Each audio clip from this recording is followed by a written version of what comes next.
Montgomery County, Maryland. A student has been shot at Magruder High School in Rockville. That student has been taken to the hospital with serious injuries. As we understand from police, he is currently in surgery as we look live there from Sky 9 at Magruder High. The shooter, also a student who's been arrested. The school was on lockdown for hours today, but they have finally been given the all clear. Right now, the methodical operation of getting students reunited with their families or onto buses home is currently underway. Who remembers when this used to be on CNN? CNN used to love this because, it got ratings. Anywhere where there was a school shooting, they would be there. Oh, hey, MSNBC, they loved these incidents because, they grip the nation. They get people, we're a nation where that's something we respond to. You get eyeballs on the screen when there's an event like this. And then a funny thing happened early at the middle of last year.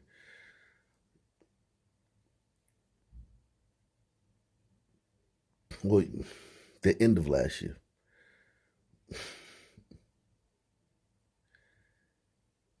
They started noticing that. And this was all highlighted. This was all, the culmination of this was the Timothy Simpkins event in Timberview, Texas. But they started noticing, wait a second. Yeah, there's really big ones where the student is a glider, and we understand that, but just about 3 or 4 times a week, somewhere in the stand, there's a school shooting. And if we continue to cover school shootings and making a big deal about it, if it ever be social media is going to follow the lead and be like, what about this one? What about this one? What about this one? What about this one? And the mainstream media really only wants to cover it when there's a glider team who did it. They don't want to they don't want to be covering this every other day in the stand. Because I want you to guys to understand, like, I only cover what I cover. This happens just about every other day somewhere in the stand. There's a school shooting where the entire school's put on lockdown. The neighborhoods got a stay-in-place order. There's helicopters overhead. There's a SWAT team going into the school checking all the rooms. And really all that happened was one son teen shot another son teen at school.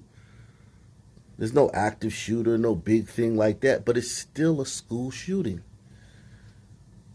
So the mainstream media had to drop this narrative. So you're not going to see these stories where the entire community, the people in the surrounding neighborhoods are shut in their house, the school's locked down, the parents are on the perimeter because they created a perimeter around the school. They got SWAT team going in. The parents is out there terrified, don't know what's going on, and zero from the mainstream media because they know it's a Sun team that did it.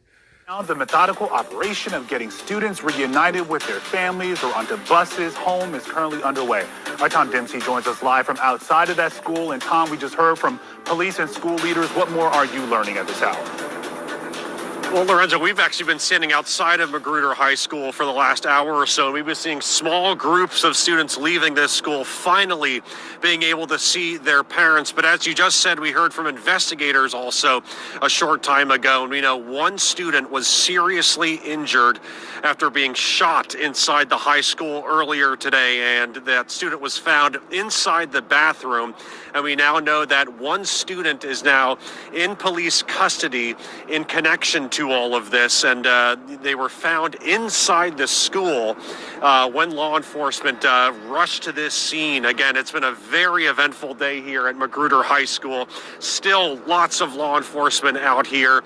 Long line of school buses outside, as you can see maybe behind me right now, and these students slowly starting to come out. But again, we know one student shot apparently by another student who is now in police custody. But you can imagine just how stressful and just how scary this was for parents earlier today.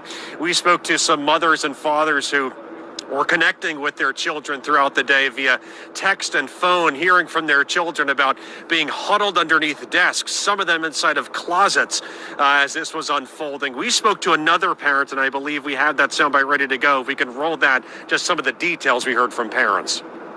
And just drove all the way from Frederick. Just wanted to be close to him, as close as I can be. This is something that we don't need to deal with. School's supposed to be a safe place for children. So, Magruder High School. Off to the Great Schools Act. Okay, so Colonel Zadok Magruder High. 1,609 students,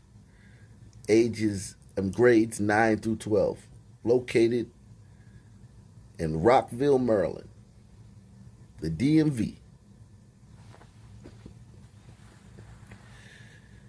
So, test scores, 4 out of 10. Okay. College readiness, 6 out of 10. Equity, 3 out of 10. A 90% graduation rate. 44% of the school students participate in AP courses. Look, Maryland, and think about it, Baltimore's dragging these numbers down. Look at the numbers in Maryland, how high they are. With Baltimore School District and Baltimore County School District dragging the numbers into the toilet. 27% of kids in Maryland take AP courses. We went to Florida the other day, it was like 3%. So Maryland is a great school system. And this is with the largest city by far in the state having almost 0 kids participate in any AP courses, having less than 50% of the kids graduate. Here's the equity overview. Low income and underserved students. Who do you think underserved students are? Because we know there's low income students of every group. We know that, especially in Maryland. And everywhere, there's low income students of every group. Who's underserved students? So they have a 42% college readiness rate when they leave this school. All other students, who's all other students? Who's all other students? 87%. Test scores for low income and underserved students, 21%.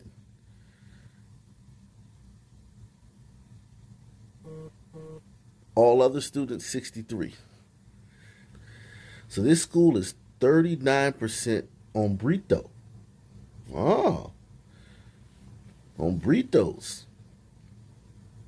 26% gliders and 18% sunmen and 12% crouching tigers.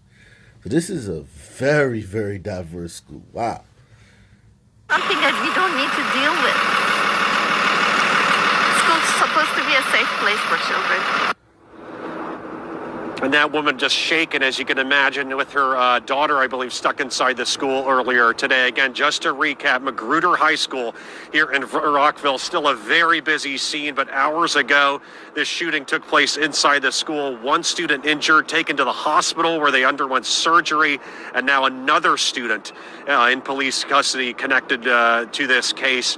And again, that student was caught by law enforcement inside the school. So again, many police still outside and some students still waiting to get home, Lorenzo, after a very stressful and very eventful day here in Rockville. Yeah, no kidding. That's putting it mildly. Now, this all began at about 1 o'clock, and that lockdown was lifted just a short time ago. And in that time frame, you can only imagine what these parents, what these students, what these teachers are thinking, not getting any answers. We finally got some answers roughly 10 minutes ago from police, but, you know, these students are being dismissed right now, reunited with their parents. I want to bring in our Colby Satterfield, who has been speaking with some of those students and parents. And Colby, what are they telling you?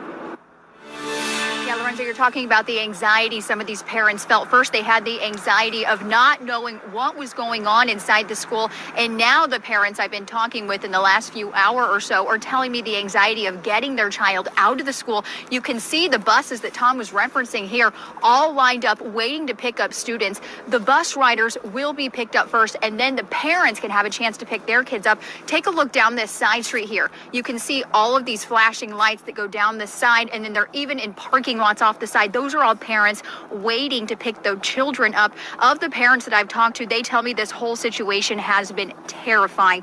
And for the longest time, the only information they could get was from their children, who also didn't know what was going on inside the school that they were inside of. And the repeating message that I'm hearing from parents is this just brings the reality that this type of gun violence can happen anywhere, and that it's terrifying to think about how a gun could have made it on to school property.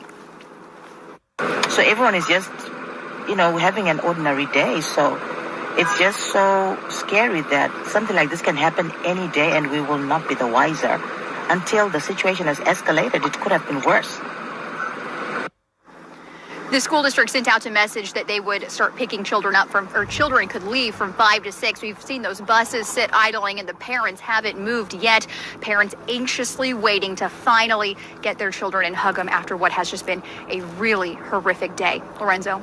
Yeah, you're supposed to feel safe inside of your school. We heard from the interim superintendent not too long ago, and she reiterated sort of the same thing there, that students go to school and they expect to be safe, and then you have an incident like this. We are thinking of that student who was in surgery tonight, and also the lingering trauma for those students who were locked away inside of their school all day.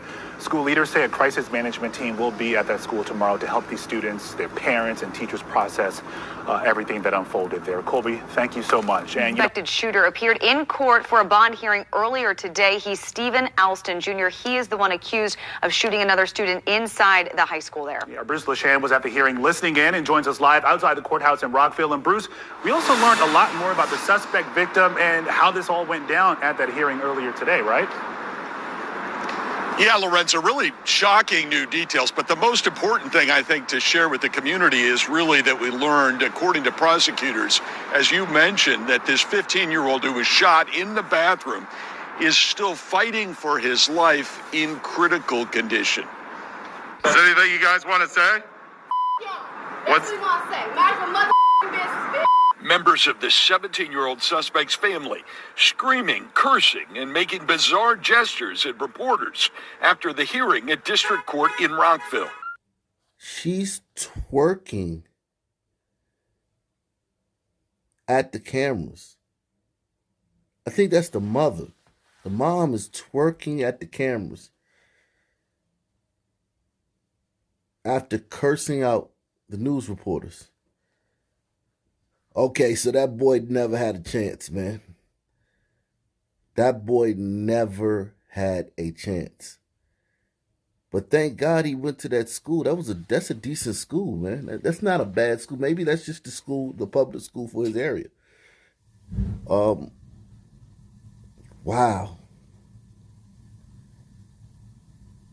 That was a strange response to that was just bizarre, man. Like I usually I have some witty commentary, but how does this help your son's case? Even just in the court of public opinion. Oh, I get it. It doesn't matter because some people aren't discriminated against. There's no system set up to where they have to kowtow and bend over backwards and tiptoe and toe the line to conform to. They just get to do whatever they want. And anybody who says anything different is just lying or begging for a pasty liberal hug. Some people can do whatever they want to do, whenever they want to do. They can behave however they want to behave. They have 1,000% agency to do whatever they want to do. And nothing can be held against them. And there's very rarely any adequate retribution or consequences. We just do what we want to do. Your son shoots another kid in school. The kid's still in the hospital fighting for his life. The reporters, of course, there are. Did you see? That's why I set the stage for you guys. Did you see? The kids were coming out to school when it was dark. They had to throw school lockdown. The neighborhood around, everybody stay in place order. SWAT teams and everything inside the school until the sun went down. So this is kind of a big story in this area. We know nationally they're not going to cover it, but in this area, this is kind of a big story. And she talking about mind your business? Anything you guys want to say? Yeah. What's- That's what we want to say. Mind your motherfucking business, bitch. Members of the 17-year-old suspect's family screaming, cursing, and making bizarre gestures at reporters after the hearing at district court in Rockville. Prosecutors say 11th grader Stephen Alston Jr. went to the boys' bathroom at Magruder High School Friday, planning a confrontation. That multiple witnesses watched him pull a loaded 9mm handgun from his waistband and point it right at the head of the 15-year-old victim. When the victim pushed it away, the prosecutors say Alston shot him in the pelvis. The new details released in court, but because of a new state law designed to protect juvenile defendants, the state's attorney could not talk about it outside. And you cannot say what this beef was about. I have no comment about that. But the prosecutor tells the judge that after critically wounding the 15-year-old, Alston dismantled the gun and went to class. Police found him sheltering with several other students hours later, allegedly with 9 more rounds in a gun magazine shoved in his sock. The so-called ghost gun he allegedly bought in parts on the internet and assembled with a friend nearby. Kids can get them, kids can build them, and kids can use them. A public defender asked the judge to send Alston home with his family on 24-hour detention, but the judge denied that motion, saying there is clear and convincing evidence that Alston is a threat to the community. Yeah. I mean, if the judge saw his mama acting like that in the courtroom, she knows that that boy ain't going home to get no discipline. That boy, if they put him on 24-hour detention in the house, that boy's not going to be in the house. That boy going to be running the streets.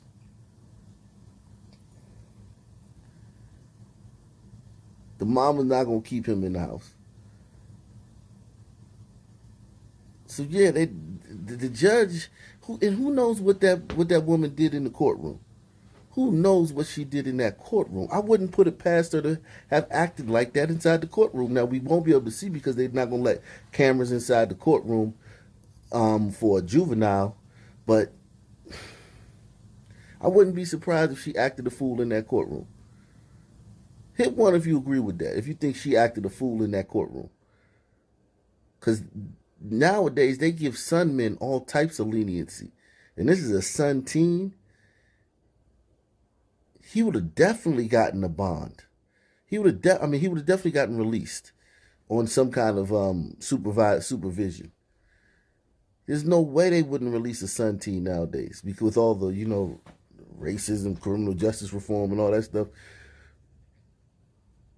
She must have done something in that courtroom. A public defender asked the judge to send Alston home with his family on 24-hour detention, but the judge denied that motion, saying there is clear and convincing evidence that Alston is a threat to the community. There will be profound consequences to anyone who brings a gun into our schools. The public defender also asked the judge to transfer Alston, to order him transferred from an adult detention center, where he is now, to a juvenile facility. The judge agreed to issue that order. For now, Alston is charged as an adult, but there is likely to be a hearing very soon to determine if he should be sent down to juvenile court as well. Live in Rockville, Bruce Leshan, WUSA 9. This is just so sad and awful all around. Bruce, thank you so much.